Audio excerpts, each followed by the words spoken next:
Hello, it's Chris here for BomberTV. I'm here with James Hird, our new coach of Essendon, in the Essendon boardroom. Just like to ask James a couple of questions. No worries, go for it, Chris.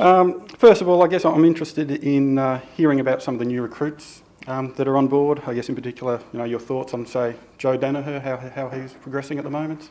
Yeah, well, I mean, Joe hasn't come into our system yet. He's not at the age that we're allowed to draft him as yet. He's said he's going to come to us under the father-son rule. We can take him, I think, in 2 drafts' time. So we have to wait a little bit. We've met with him and sort of had a chat to him about him, but we're very excited with Joe. Dyson Heppel was our first pick in the draft, and he's doing very well in the training track and looks to be a guy who'll have a long future in football and will hopefully play senior football this year. So I think Ariel Steinberg kicked 4 in a practice match on Wednesday, so he's going okay, going very well.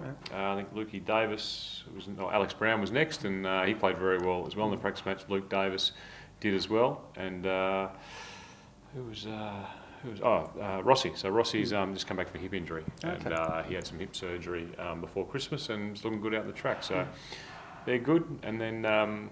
Hibbard's going well. So all our recruits are actually doing very well, and we've been lucky that we've actually kept them out on the track. So that's a bonus with the younger players. Absolutely, excellent. Yeah, Greg with lunch with the coach on the 38th birthday. So happy birthday, James. Thank you, Greg. I'm probably keen to know what's your legacy going to be as the Essendon footy coach in years to come.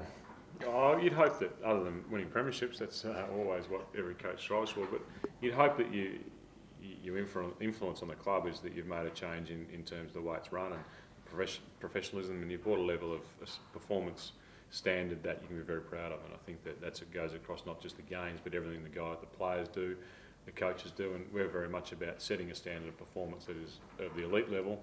And if you can leave a legacy that speaks to that, I think you're successful. Yep. Hi, it's Janine here for BomberTV. I'm here with James in the boardroom having a lovely lunch.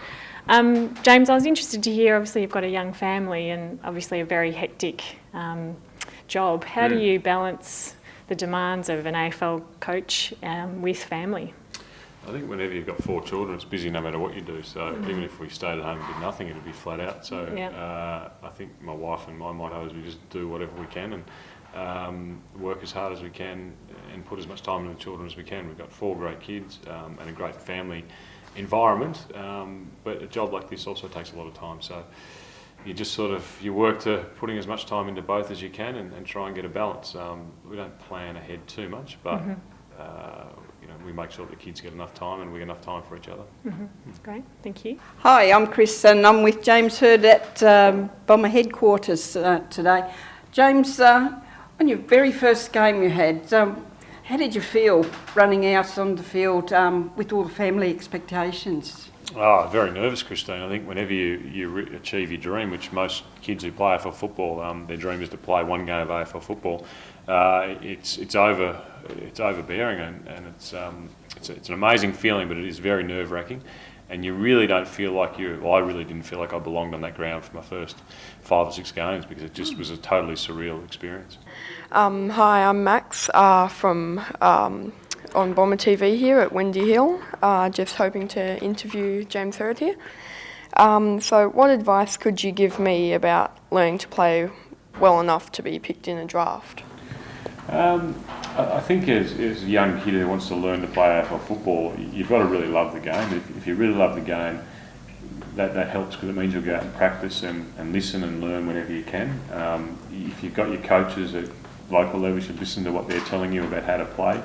But the greatest piece of advice you can give to a young kid is just have a football in your hand the whole time and keep playing with it. And every chance you get to go and have a kick and with your mates and run around, take it because you can tell the guys who come into football who've lived with the football because it just melds into their hands and they know where it's going to bounce and which way it's going to go. And if you love the game and you do that, you've got a very good chance. Okay, thanks.